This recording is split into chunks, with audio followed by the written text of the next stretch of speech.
저는 개인적으로 어떤 분을 만나면 항상 궁금한 게 있습니다. 뭐가 궁금하냐면 저분이 예수를 믿는가 하는 게 궁금합니다. 저는 교회를 다니는가가 궁금한 게 아닙니다. 교회에서 어떤 직분을 갖고 있느냐가 궁금한 게 아니고요. 예수를 믿는가, 예수를 정말 인격적으로 만났는가가 궁금합니다. 근데 만약에 난 분명히 예수를 믿습니다 라고 정확하게 신앙을 고백한다면 저는 두 번째 궁금한 게 있습니다. 그게 뭐냐면, 그러면 예수 믿고 변하셨습니까? 하는 두 번째가 궁금합니다.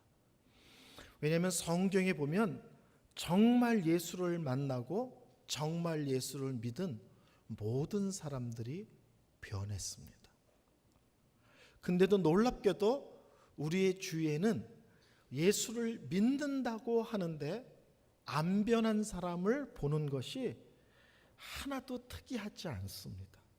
너무나 많고 너무나 자연스러운 것이 현실입니다. 오늘 설교는 예수를 믿습니까? 하는 설교는 아니고요. 예수를 믿으셨다면 변하셨습니까? 하는 설교입니다. 그것을 다른 말로 하면 성숙하십니까?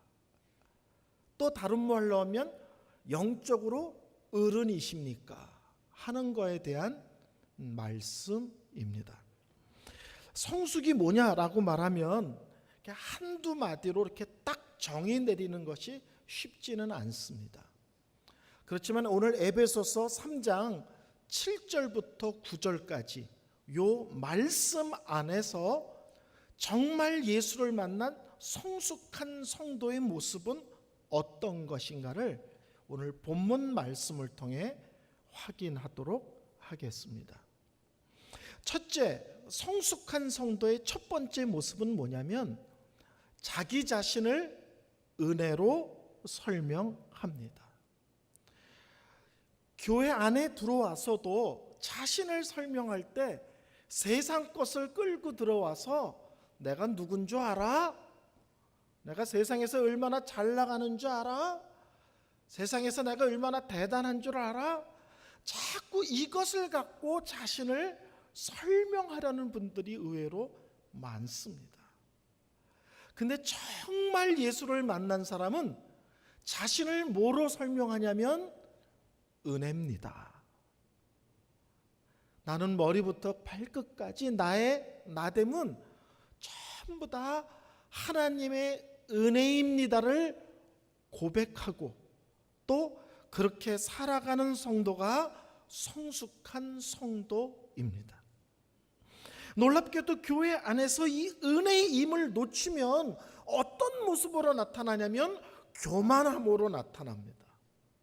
무례함으로 나타납니다. 자꾸 교회 안에서 힘을 가지고 싶어 합니다. 자꾸 교회에서 자기 목소리를 내려고 합니다. 그게 다 어디서 나온 거냐?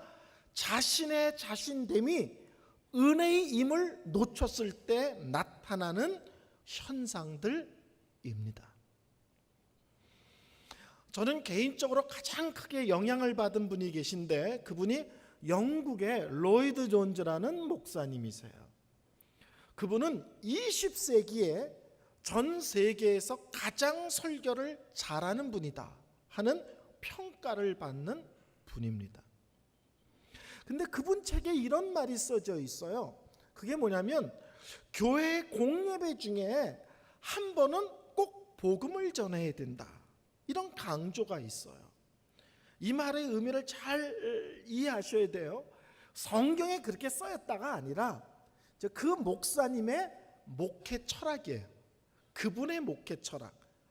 그러니까 우리식으로 하면 주일 낮 예배, 주일 오후 예배, 수요 예배 이렇게 온 성도가 모이는 예배 중에 한 번은 복음 설교, 예수 설교, 십자가 설교, 죄 설교 해야 된다는 거예요. 근데 그렇게 말하는 이유가 세 가지가 있는데, 첫째는 뭐냐면 교회 안에 끊임없이 새로운 성도들이 들어오기 때문에 그렇다는 거예요. 새신자들이 오면 옆에 같이 앉아서 예배를 돕는 거 중요하죠. 예배가 끝났을 때 같이 가서 식당 가서 식사하고 교제하는 거 중요합니다. 우리 교회 왔기 때문에 주중에 또 전화하고 신방해 주는 것도 중요합니다. 근데 가장 중요한 것은 빠른 시일 내에 그 사람에게 예수가 누군지, 왜 예수님을 믿어야 되는지, 왜 예수를 안 믿으면 큰일 나는지 예수님에 대해서 알려주는 것이 실제로는 가장 중요하고 가장 시급한 일입니다. 그 성도님들이 온갖 것을 다 해줘도 예수 얘기 안 해주면 실제로는 아무 얘기도 안 해준 거예요. 저는 의정부에서 전도사 생활을 했습니다. 근데 그 교회를 떠난 지 2년 정도 됐을 때 그 교회 학생 담당 그 총무 집사님이 저한테 상담 전화가 왔어요. 그래서 제가 떠난 교회 목회자이기 때문에 떠난 교회 성도들하고는 상담을 안 하니까 교회 목회자들에게 상담하세요 그랬더니 교회 목회자들하고 상담할 수 있는 내용이 아니래요. 그래서 할 수 없이 이제 상담을 했습니다. 내용이 뭐냐? 고등부 학생 아이 하나가 엄마가 교회를 안 다니니까 계속 엄마 나랑 교회 가요, 엄마 예수 믿으세요, 이렇게 권했다는 거예요. 근데 이 어머니가 어느 날 또 아들이 예수 믿으라고 그러니까 아들을 따라서 교회를 나오셨는데 7개월 동안 주일 예배, 주일 오후 예배, 수요 예배 7개월 동안 이 공예배 3번을 한 번도 안 빠지고 나오더라는 거예요. 아들 마음에 이제 우리 엄마 예수쟁이 다 됐다, 이렇게 마음을 놨다는 거예요. 근데 7개월을 다니고 나서 갑자기 엄마가 교회의 발걸음을 딱 끊어버리더라는 거예요. 그러니까 아들이 너무 놀라서 엄마 교회에서 뭐 성도들하고 불편한 일이 있었습니까? 아니다. 그 무슨 시험에 드셨습니까? 아니다. 그럼 왜 갑자기 그렇게 열심히 다니던 교회를 왜 갑자기 발을 딱 끊으셨습니까? 엄마가 대답하기를 네가 하도 예수를 믿으라고 그래서 내가 7개월 동안 교회를 열심히 다녀보고 우리 아들이 믿으라는 예수가 믿을 만한 분인가 아닌가를 확인한 뒤에 믿을 만한 분이면 쭉 다니고 아니면 관두려고 결심했습니다. 그 아들이 질문하겠죠. 그럼 엄마 7개월 교회를 다녔더니 예수님이 믿을 만한 분이 아니던가요? 그랬더니 그 엄마가 충격적인 대답을 하더라는 거예요. 나는 예수 믿으래서 예수가 궁금해서 교회에 갔는데 아무도 나에게 그 예수가 누군지를 말해주지 않더라, 그러더라는 거예요. 새로운 성도들이 교회에 옵니다. 그 성도들에게 가장 시급하고 중요한 것은 그 사람들에게 예수님이 누군지, 예수님을 왜 믿어야 되는지, 안 믿으면 왜 큰일 나는지를 빠른 시일에 알려주는 것이 중요합니다. 그래서 로이드 존즈 목사님은 새로운 성도들이 끊임없이 오기 때문에 주중에 한 번은 꼭 복음을 전해야 된다, 이걸 주장해요. 두 번째, 그분이 강조하는 두 번째 이유는 교회를 다니지만 예수를 믿지 않는 성도들이 있기 때문이라는 거예요. 최근의 통계입니다.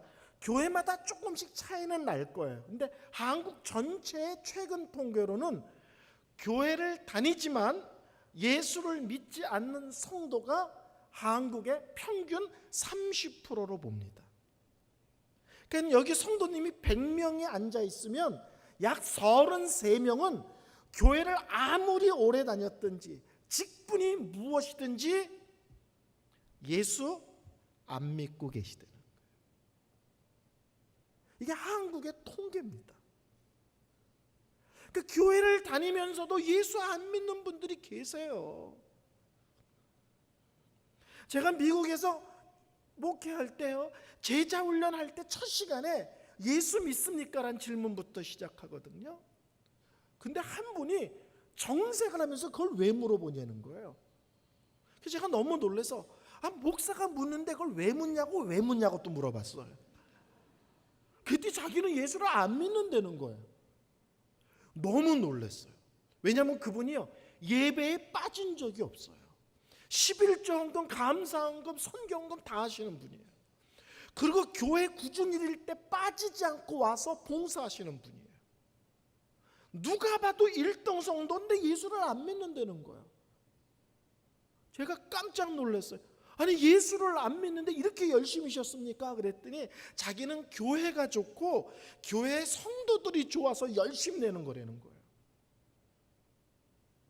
제가 그 사람에게 예수를 믿습니까? 라고 안 물어봤으면 제가 그 사람 그에 직분 줬을지도 몰라요. 예배 절대 안 빠지고 온갖 헌금 다 하고 온갖 구준일 하는데 앞장서는데 예수 안 믿는다는 거예요. 한국 교회는 평균이 30%입니다. 저는 원래 전공이 선교학입니다. 그래서 신학교에서 전도학, 선교학을 강의할 때가 있었습니다. 그때 한국 교회를 연구했을 때 한국 교회 안에 구원의 확신을 갖고 신앙생활하는 사람이 20%를 넘지 않는다, 이런 통계가 있더라고요. 비가 오나 눈이 오나 바람이 부나, 내가 건강하던 병이 들었던, 경제적으로 넉넉하던 어려우던, 뭐 애들이 잘 풀리던 애들이 안 풀리던 어떤 일이 있어도 신앙이 흔들리지 않고 하나님을 향한 온전한 믿음의 고백을 갖고 또박또박 신앙생활하는 사람이 20%가 안 된다는 거예요. 그 중에 30%는 예수를 안 믿는 사람이고 나머지 50%는 헷갈리는 분들인 거예요. 그러니까 부흥회 하면은 막 내가 하나님의 사랑을 다 받은 것 같다가 몸이라도 좀 아프고 경제적으로도 좀 어려우면 신앙이 흔들리는다는 거예요. 하나님을 의심한다는 거예요. 기도를 놔버린다는 거예요. 헷갈리는 사람이 50%, 안 믿는 사람이 30%, 확실하게 믿는 사람이 20%입니다.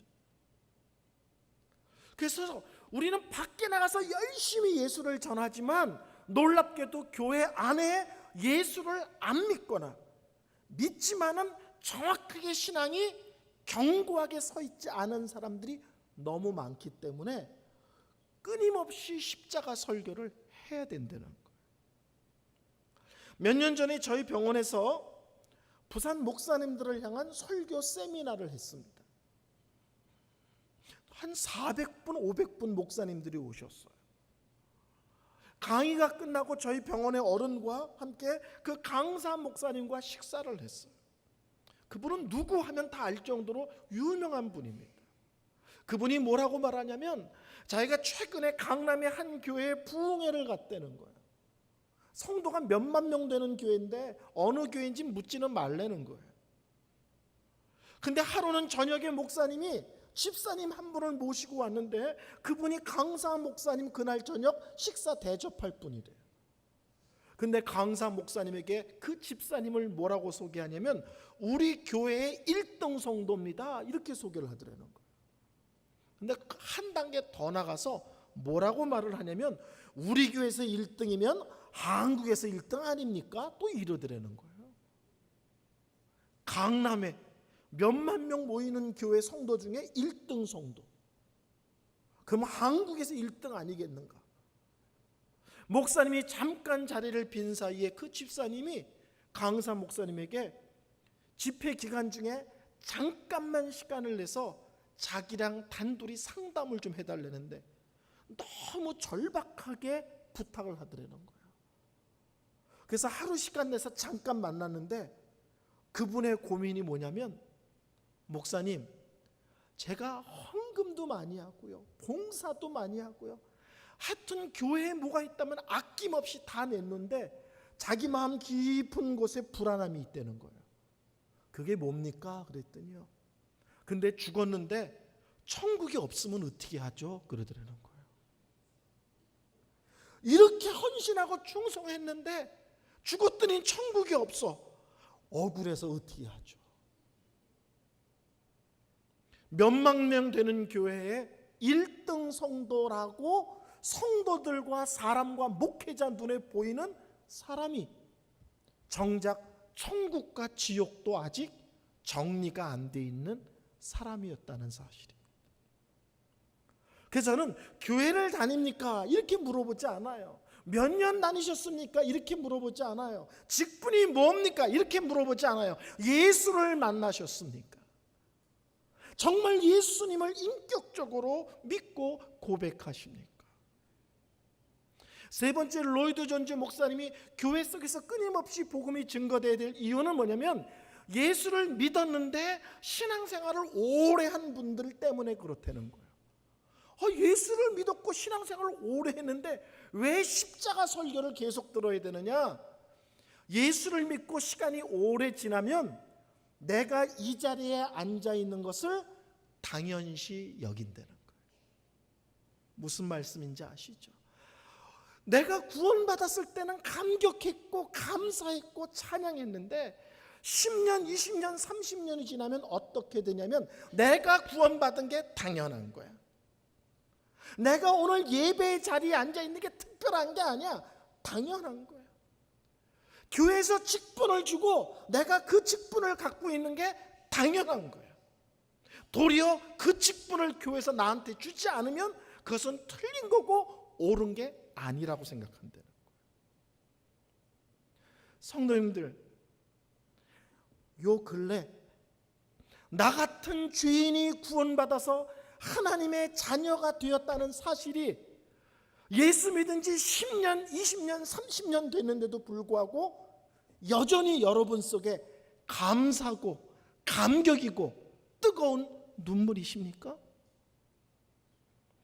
내 삶 속에 별별 일이 다 많았는데 내가 다른 곳에 가 있지 않고 여전히 예배의 자리, 여전히 내 믿음의 자리를 지키고 그 길을 걷는 것이 정말 하나님의 은혜라고 고백하십니까? 나 같은 자를 교회에서 직분을 주셨다는 사실이 여전히 두려움이고 떨림이고 조심스러움이고 삼가함이고 함부로 말하거나 행동할 수 없는 특별한 은혜를 덧입었다고 고백하십니까? 놀랍게도 로이드 존즈 목사님은 예수를 믿은 지 오래된 사람들은 하나님의 은혜를 특별하게 여기지 않고 당연하게 여긴다는 거예요. 그때부터 그 사람의 신앙은 병들기 시작한다는 사실입니다. 저는 이제 목사 된 지 26년 차입니다. 목사 된 지 26년 차. 전도사까지 하면 34년, 35년 이렇게 됐습니다. 저는 아침에 새벽 예배 나갈 때마다 샤워를 합니다. 면도를 하고 샤워를 하면서 제가 언제나 하는 것이 있습니다. 새벽에 샤워를 하면서 하나님, 오늘도 제가 목사로 살게 해주셔서 감사합니다. 하나님, 오늘도 저를 강단에 세우셔서 하나님 말씀을 대언하는 설교자로 살게 해주셔서 감사합니다. 왜냐하면 제가 목사인 것을 당연하게 여길 때 제 신앙도 제 목사로서의 사역도 병들 것을 저는 너무나 잘 압니다. 그래서 아침마다 제가 목사인 것과 설교하는 것을 당연시 여기지 않으려고 합니다. 허 목사님한테 전화가 오셨어요. 일주일에 한 달에 한 번씩 목사님이 비어 있는데 와서 설교를 부탁하는 설교를 하셨습니다. 사적으로는 형님 이렇게 부르기도 합니다. 그렇지만 부산에 목사님들이 얼마나 많아요. 그렇죠? 저보다 키 큰 목사님들도 많고 저보다 이렇게 인물이 뛰어난 분들도 찾기는 어렵겠지만 있을 거예요. 어쨌든 부산에 목사님들이 참 많은데 굳이 제가 여기에 한 달에 한 번씩 와서 설교하는 게 당연한 건가요? 저는 당연하다고 생각하지 않습니다. 특별한 거라고 생각합니다. 그래서 저는 주일날 설교를 맡기던, 부흥의 설교를 맡기던 전화가 오면 언제나 이렇게 얘기합니다. 불러주셔서 감사합니다. 불러주셔서 감사합니다. 목회자 속에서 제 소문이 하여튼 어려운 교회, 가난한 교회 그냥 부흥해 주는 목사라고 소문이 한쪽으로 나 있어요. 그래서 성도가 8명인 교회, 성도가 10명인 교회, 이런 데서 전화가 와요. 정말 목사님 설교 부흥회 해달라면 해주십니까? 그럼 저는 이렇게 얘기해요. 전화해 주셔서 감사합니다. 그 날짜가 됩니다. 무조건 가겠습니다. 8명이든 10명이든 전화가 왔는데 그 날짜가 비면 저는 언제나 감사합니다 그렇습니다. 저를 강사로 불러주셔서 감사합니다. 왜냐하면 이렇게 많은 목사가 있는데 굳이 저를 불러주시니, 저도 제 믿음과 제 사명을 당연히 여기지 않으려고 날마다 조심합니다. 왜냐하면 이것이 하나님의 은혜인 것을 놓칠 때 저도 신앙이 변하고, 저도 교만하고 얼마든지 무례한 목사로 바뀔 수 있다는 사실을 제 자신이 너무 잘 압니다. 저는 은혜라는 단어를 가장 잘 설명할 수 있는 분은 사도 바울이라고 생각합니다. 한번 따라할까요? 은혜란 받을 자격 없는 자에게 값없이 넘치게 주시는 하나님의 호의, 이게 은혜란 단어의 뜻입니다. 은혜는 첫째는 받을 자격 없는 자에게입니다. 둘째는 값없이 공짜로 그냥 주십니다. 근데 얼마나 주시느냐? 넘치도록 풍성하게 주시는 하나님의 호의, 하나님의 긍휼, 하나님의 자비하심이 은혜라는 뜻입니다. 바울은 그날도 예수 믿는 사람들이 있다는 얘기를 듣고 제사장의 공문서를 받아서 달려가고 있었습니다. 가만 놔두지 않으리라. 다 두들겨 패리라. 아마 그냥 눈에 살기를 띠고 달려갔을 수도 있겠어요. 근데 놀랍게도 우리 부활하신 예수님이 그런 말도 안 되는 인간 앞에 나타나셨어요. 그런 인간을 찾아오셨습니다. 그리고 그 사람의 이름을 불러주십니다. 여러분, 이름을 어떻게 부르는지에서 느낌이 다르죠.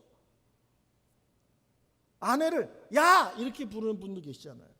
아내를 어이 이러고 부르는 분도 계시잖아요. 저는 저희 집 사람을 여보야 이러고 부릅니다. 가끔 화가 나면 누나 이러고 부릅니다. 3일 먼저 태어났거든요. 연상이죠. 3일 먼저. 근데 어떻게 부르느냐가 그 사람의 마음이거든요. 우리 예수님이 사울을 어떻게 불렀을까요? 사울! 이 새끼 머리 박아! 이러셨을까요? 사울아, 사울아. 그 사울을 불쌍히 여기시면서, 안타까이 여기시면서 부르셨을 거예요. 죄인 사울을 찾아오시고, 죄인 사울을 불러주시고, 죄인 사울을 있는 그대로 받아주시고, 죄인 사울을 용서하시고, 죄인 사울을 사용하시고, 죄인 사울에게 사도라는 어마어마한 직분과 사명을 주시고, 그것을 감당할 수 있는 능력도 부어주시고, 누군가가 바울에게 시비를 걸었다고 생각을 해보세요. 너 같은 게 어떻게 예수쟁이가 될 수 있냐? 너 때문에 피눈물 흘린 사람들이 얼마나 많은데. 바울이 뭐라 그럴까요? 은혜입니다. 은혜입니다. 그런 죄인인 내가 구원받고 예수쟁이 된 거 하나님의 은혜입니다. 아니, 하나님은 사람이 이렇게 없대. 어떻게 이런 인간을 사도로 삼으셨어? 은혜입니다. 그런 형편없는 죄인인 내가 이런 어마어마한 사명, 어마어마한 직분 받은 것 하나님의 은혜입니다. 아니, 어떻게 이런 인간이 선교사가 될 수 있어? 은혜입니다. 은혜입니다. 하나님의 은혜입니다. 아니, 신약 성경의 반을 바울이 기록했다면서? 아니, 한 권을 기록해도 말이 안 되는데 아니, 어떻게 신약 성경의 반을 이런 인간이 기록했어? 바울이 뭐라고 그럴까요? 은혜입니다. 은혜입니다. 아멘. 오늘 성경 7절 8절 볼까요? 이 복음을 위하여 그의 능력이 역사하시는 대로 내게 주신 하나님의 은혜의 선물을 따라 내가 일꾼이 되었노라. 모든 성도 중에 지극히 작은 자보다 더 작은 나에게 이 은혜를 주신 것은, 이 짧은 구절에 사도 바울은 얘기합니다. 하나님의 은혜로 내가 하나님의 일꾼이 되었고, 하나님의 은혜를 받아서 내가 이방인의 사도로서의 사역을 감당하고 있습니다. 내가 누군 줄 알아? 이렇게 말하지 않고 하나님의 은혜로 말미암아. 성숙한 성도의 첫 번째 특징, 나의 삶 속에서 되어지는 모든 것들을 하나님의 은혜인 것을 알고 하나님의 은혜라고 고백하는 사람이 성숙한 성도입니다. 두 번째, 성숙한 성도의 두 번째 특징은 예수님 닮는 것을 중요하게 여기는 사람입니다. 이 세상에 살면서 가장 중요한 것은요, 예수를 믿는 거예요. 이 땅 삶이 아무리 길어야 100년입니다. 이 100년의 인생 속에 가장 중요한 것은 예수 만나는 거예요.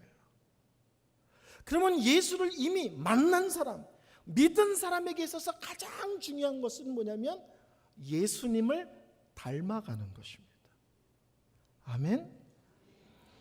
이 로이드 존즈라는 그 목사님과 함께 당대에 영국 런던에 또 다른 유명한 설교자가 있었는데 그분의 이름은 존 스타트라는 분이 계셨어요. 영국의 전 세계 최고의 설교자 두 사람이 목회를 하고 있었어요. 이 존 스타트라는 분은 어느 정도 평가를 받냐면, 개신교 목사들을 한 자리에 다 모아놓고 천주교 교황처럼 한 사람을 대표로 뽑는다면 아마 존 스타트 목사님이 뽑힐 거다, 이 정도로 평을 받는 분이세요. 이분은 몇 년 전에 돌아가셨습니다. 이분이 병석에 누워있을 때 지인이 찾아가서 물어봐요. 돌아가시기 며칠 전에, 목사님, 예수를 믿은 사람이 하나님이 부르시는 그 마지막 순간까지 가장 집중해야 될 게 무엇일까요? 이미 예수를 믿은 사람이 하나님이 부르시는 그 마지막 순간까지 가장 집중해야 될 게 뭘까요? 로이드 존즈 목사님이 1초도 망설이지 않고 대답했어요. 예수님을 닮아가는 거예요. 이미 예수를 믿었다면 우리가 가장 마음을 모아야 되는 것은 놀랍게도 일이 아니고요, 직분이 아니고요, 뭐냐면 날마다 예수님을 닮아가는 것입니다. 저희 큰딸은 지금 이제 30입니다. 30. 그 아이가 대학을 들어갈 때, 미국은 학교마다 좀 다르겠지만 저희 아이들 다니는 학교들은 학생들 신입생 오리엔테이션을 할 때 부모들도 와서 같이 오리엔테이션을 이렇게 받게 하는 그런 학교들이었어요. 그래서 저희도 학교 근처에 호텔을 얻어서 오리엔테이션에 참석을 했습니다. 그 아이는 UC 샌디에고라는 데를 다녔는데 LA에서 한 1시간 반 이렇게 더 밑으로 내려간 아주 좋은 학교입니다. 바닷가 산 위에 있는 정말 아름다운 학교거든요. 호텔을 잡아놓고 아침에 일찍 일어나서 제가 저희 집사람과 함께 그 샌디에고 바닷가를 산책을 했어요. 근데 놀랍게도 기념품 가게 하나가 아주 일찍 문을 열어놨습니다. 근데 거기는 뭘 파냐면 종을 파는 가게예요. 이렇게 문을 열면 딸랑딸랑딸랑 소리 나는 거 아시나요? 13분 끄떡이셨어요. 한국은 가게 같은데 문을 열면 딸랑딸랑 소리. 근데 미국은 이제 생활의 한 편이라 이렇게 방문에도 달아놓고 이렇게 그래서 생활 속에 종이 아주 흔해요. 그런 다양한 종을 파는데 거기 제 눈에 딱 들어온 특별한 종이 있었어요. 그는 어떻게 돼 있었냐면 종이 있고 철사로 이렇게 해서 나무 하나를 묶어놓고 또 이렇게 해서 나무 하나를 묶어놨어요. 근데 위에 1 뭐라고 써져 있냐면 영어로 이 문을 열고 들어오는 순간부터 집주인의 말에 무조건 순종하십시오. 이렇게 써져 있었어요. 그 밑에 2에는 뭐라고 써져 있냐면 이것이 기분 나쁠 때마다 1번을 다시 읽으십시오. 이렇게 써져 있어요. 무슨 말인지 아시죠? 이 문을 열고 들어오면 집주인의 말에 무조건 순종하라는 거예요. 밥 먹어! 먹고 싶지 않아도 먹으라는 거예요. 더 먹고 싶은데 그만 먹어! 그러면 그만 먹으라는 거예요. 커피 먹고 싶은데 녹차 먹어! 그럼 녹차 먹으라는 거예요. 더 읽고 싶은데 가! 그러면 가라는 거예요. 기분 나쁘면 다시 1번을 읽으라는 거예요. 이 문을 열고 들어오는 순간부터 집주인의 말에 무조건 순종하세요. 그 종의 글씨를 딱 읽는 순간 제 머리에서 번쩍했어요. 1. 정말 예수님을 만나셨습니까? 2. 변하셨습니까? 안 변하셨으면 다시 1번 질문합니다. 정말 예수를 만나셨습니까? 저는 결혼한 지 31년 차입니다. 32년 차로 들어갔네요. 31년 2개월 됐네요. 부부가 같이 살으니까 닮죠? 안 닮아요? 닮잖아요. 식성 닮죠? 식성 닮습니다. 성격도 닮죠? 안 닮습니까? 닮습니다. 성격 닮아요. 저는 물 하면 물이 와 있어야 돼요. 저희 집 사람은요, 물 하면 2시간 뒤에 갖다 줍니다. 여보 커피 한 잔만요. 그러면 저희 집 사람은 착해가지고 싫어요 소리를 안 해요. 언제나 예 그래요. 그리고 2시간 뒤에 와서 커피랬나 녹차랬나 이러고 물어봐요. 그러니까 이 세상에 급한 게 없어요 도대체. 그래서 제가 몇 년 전에 정말 쓰러졌습니다. 제가 면 종류를 좋아해서 하루는 여름에 몇 년 전 얘기해요. 물냉면 해줄까 비빔냉면 해줄까. 또 제가 아내를 사랑해서 당신 편한 거. 1시간이 지났는데도 냉면을 안 해줘. 그래서 여보 냉면 그랬더니 편한 거라면서요. 안 하는 게 편해요.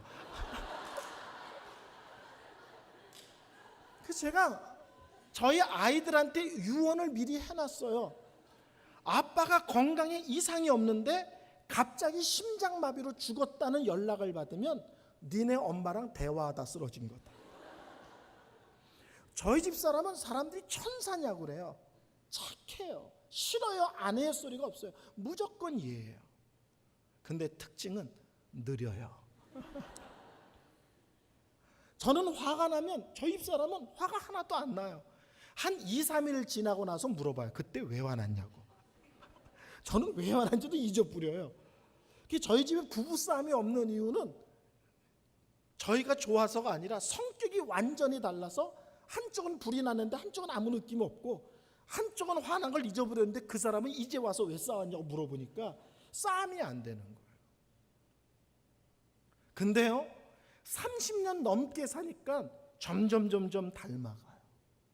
성격이 저는 많이 느긋해지고 저희 집 사람은 많이 빨라졌어요. 제가 결혼했을 때요 저희 집 사람을 이쁘다고 하는 사람이 별로 없었습니다. 아니 성도님 왜 웃으세요? 제가 57인데 이 정도 귀여우면 총각 때는 얼마나 귀여웠겠어요.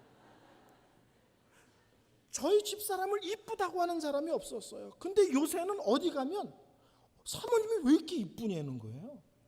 상견례를 갔는데 저쪽 안 싸더니 아니 사모님 왜 이렇게 이쁘지? 무슨 말인지 아시겠죠?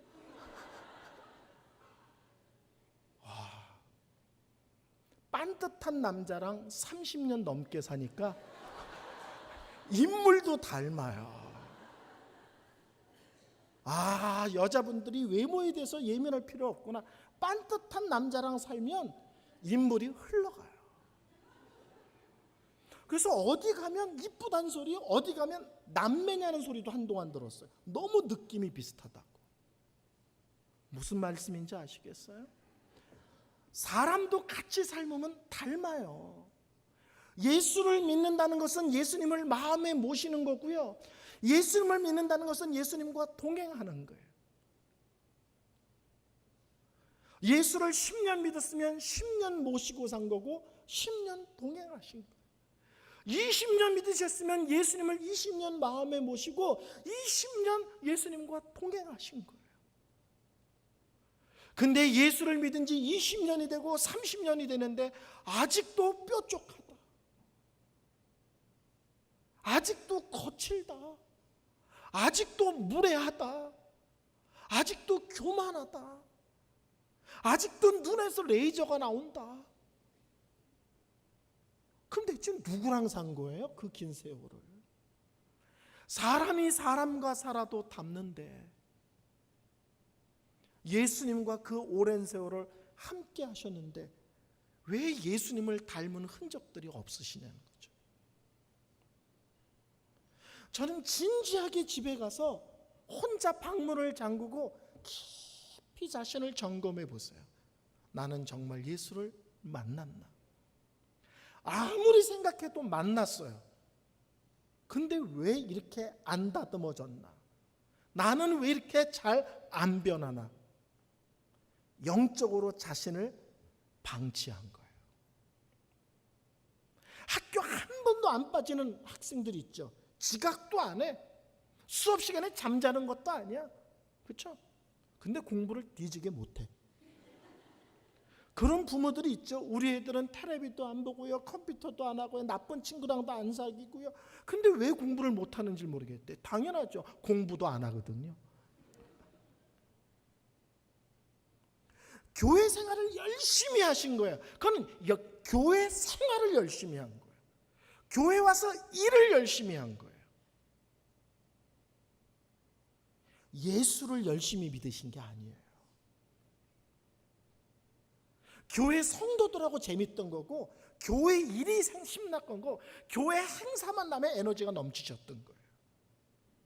제가 묻는 것은 그것이 아니라 예수님을 믿고 그분의 말씀에 집중하고 그분이 원하시는 삶을 살아내는 일에 열심히 아니셨다는 거예요.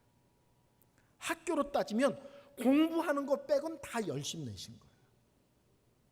얼뜻 보면 믿음이 좋은 것 같지만 실제로는 교회만 다니시고 성적은 형편없으셨던 거예요. 시간이 많이 가서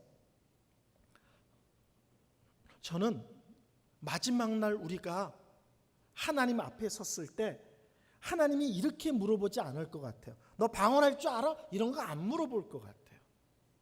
너 환상 봤어? 이런 거 안 물어볼 것 같아요. 너 이빨 금이빨로 변했어? 이런 거 안 물어보실 것 같아요. 근데 이런 건 물어볼 것 같아요. 너는 겸손한 성도였니? 너는 온유한 성도였니? 네 주위에 허물 많은 성도들이 있을 때 불쌍히 여겼니? 그들의 허물을 가려주는 사람이었니? 그들의 연약함을 끌어안고 네 문제처럼 아파하며 기도하는 성도였니? 하나님은 저에게 너 교회 몇 명 목회했어? 이렇게 안 물어볼 것 같아요. 교회 재정 장부 가져와봐 이러시지 않을 것 같아요. 너는 겸손한 목사였니? 사랑의 목사였니? 가난한 사람, 아픈 사람, 힘든 사람을 돌아보는 목사였니? 이렇게 물어보실 것 같아요. 저는 마지막 날 제가 하나님 앞에 가서 내가 한 일을 들고 가기보다는 저는 저 자신을 들고 간다고 믿습니다.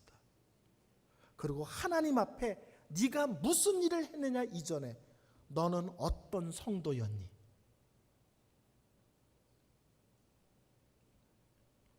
우리 성도 여러분, 우리의 신앙의 초점을 바로 잡으시기를 바랍니다.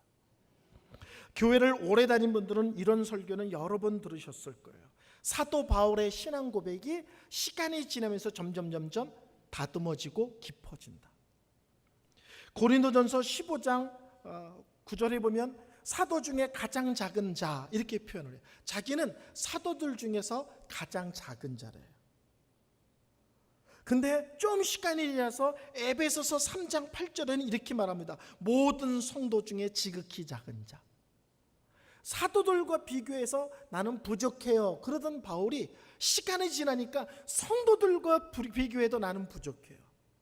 나중에 거의 말년에 기록한 디모데전서 1장 15절에는 바울이 이렇게 고백합니다. 나는 죄인 중에 괴수죄인입니다. 성도들과 비교해서 부족하고 사도들과 비교해서 부족한 정도가 아니라 이 세상의 모든 죄인들 중에 하나님 앞에 제가 가장 큰 죄인일 겁니다. 바울도 시간이 지나면서 점점 다듬어지고 점점 깊어지고 점점 겸손해지는 것을 볼 수 있습니다. 성숙한 성도의 모습 1. 자신을 은혜로 고백한다. 2. 예수님을 닮아가는 것에 초점을 맞춘다. 세 번째는 빠르게 하겠습니다. 현재에 충실한 자입니다. 현재. 바울은 지금 감옥에 있습니다. 근데 바울이 이렇게 기도하는 거 보셨어요? 하나님 억울합니다. 이렇게 기도하는 거 보셨어요? 나 당장 꺼내주세요. 꺼내주면 열심히 전도할게요. 이런 거 보셨어요? 사도 바울은 어떤 자리에 있든지 더 좋은 자리, 편한 자리로 옮겨주면 열심히 할게요 라고 말하지 않고 하나님이 나를 어떤 자리에 놓으셨든지 그 자리에서 최선을 다합니다. 바울 감옥에 있습니다. 어떻게 해요? 내보내주면 전도학교 하지 않고 감옥에 있는 죄수들 열심히 전도합니다. 두 번째, 보초 서는 군인들 열심히 전도합니다. 여러분, 보초 서는 군인처럼 전도하기 쉬운 게 없어요. 꼼짝 못 하거든요. 도망을 못 가요. 보초 서는 군인 전도 안 해보셨죠? 한 발짝도 못 뜁니다. 내가 하고 싶은 얘기 다 해도 돼요. 세 번째, 재판을 열 때 온갖 로마의 귀족과 황제를 만납니다. 그때 사도 바울은 로마의 지도층을 향하여 담대하게 복음을 전합니다. 좋은 자리로 끄집어내 주시면 열심히 낼게요가 아니라 하나님이 현재 나를 어떤 자리에 놔두셨든지 그 자리에서 최선을 다하고 집중을 다하는 사람이 성숙한 성도입니다. 모세 광야 40년 동안 도망자 생활을 했습니다. 그리고 하나님이 자기를 80살에 불러내셨을 때 모세는 이스라엘 백성들을 40년 동안 광야로 인도하면서 그 도망자 40년이 자신을 광야의 전문가로 준비시킨 40년이라는 것을 깨닫게 되었을 거예요. 내가 광야에서 40년 동안 도망자 생활, 숨은 생활을 했는데 이게 의미 없는 게 아니라 이스라엘 백성들 광야 40년을 지도하는 지도자 훈련 준비였구나. 요셉 감옥에 갇혔습니다. 억울합니다. 형들이 노예로 팔았어요. 근데 요셉이 여기다가 넥타이 미고 막 들어 누웠다는 얘기 들어보셨어요? 억울하게 노예로 팔렸는데 얼마나 열심을 다했는지 가정 총무가 됐어. 근데 또 누명을 쓰고 감옥에 들어갔어요. 거룩한 사람이 제목이 성추행범이야. 야, 이거 정말. 근데 거기 보면 요셉이 들어놓아서 너무합니다, 너무합니다. 주님은 너무합니다. 뭐 이런 노래 부르셨다는 얘기 들으셨어요? 또 감옥에서 얼마나 잘했는지 막 모범수로 감옥 안에를 활기치고 돌아다닐 수도 있었어요. 나중에 어느 날 눈을 떴더니 그 모든 길이 애굽의 국무총리가 되는 지름길이었어요. 시편에는 이렇게 기록합니다. 하나님이 다윗이 목숨 걸고 양을 치는 것을 보사 이스라엘 지키는 자로 세우셨도다. 양 칠 때 목숨 걸고 양을 지키는 것을 보사 이스라엘 지키는 자로 세우셨다는 거예요. 내가 하는 일, 작은 일일 수 있어요. 허접한 일일 수 있어요. 사람들 눈에 띄지 않는 일일 수도 있어요. 내가 이런 일을 할 사람이 아닌데 하는 섭섭함이 있을 수도 있어요. 근데 믿음의 사람은 하나님이 자리를 옮겨주실 때까지는 그 자리, 그 직분, 그 역할을 최선을 다하고 집중을 다합니다. 아멘. 제가 다니던 교회 성도 중에 하나가 회사에 좀 높은 분이셨어요. 그분이 저한테 이렇게 얘기해요. 회사에 새로운 프로젝트를 할 때 저한테 맡겨주시면 열심히 하겠습니다라는 사람들은 절대로 안 쓴대요. 맡겨만 주시면 열심히 하겠다는 사람을 쓰는 게 아니라 현재 열심히 하는 사람들 중에서 새 일을 시킨다는 거예요. 현재 열심히 하는 사람들 중에서. 바울은 감옥에 있습니다. 감옥에서 최선을 다합니다. 이방인의 사도입니다. 영광스러운 이름이 아니에요. 근데 하나님이 이 사명 감당하라고 했으니 그때부터 자기 자신을 이방인의 사도로 부르면서 당당하게 그 사역을 감당합니다. 설교를 결론 내리겠습니다. 성숙한 성도가 무엇인가라고 물으면 할 말이 많습니다. 그러나 에베소서 3장 7절부터 9절까지를 통해서 성숙한 성도의 모습이 무엇냐고 물으신다면 1. 나를 은혜로 설명한다. 2. 날마다 예수님을 닮아가는 데 집중한다. 3. 하나님이 현재 나를 어떤 자리에 던져 놓으셨든지 그 자리에서 최선을 다한다. 그냥 열심이 아니라 방향이 있고 내용이 있는 신앙생활을 또박또박 해내시는 귀한 성도님들 되시기를 바랍니다.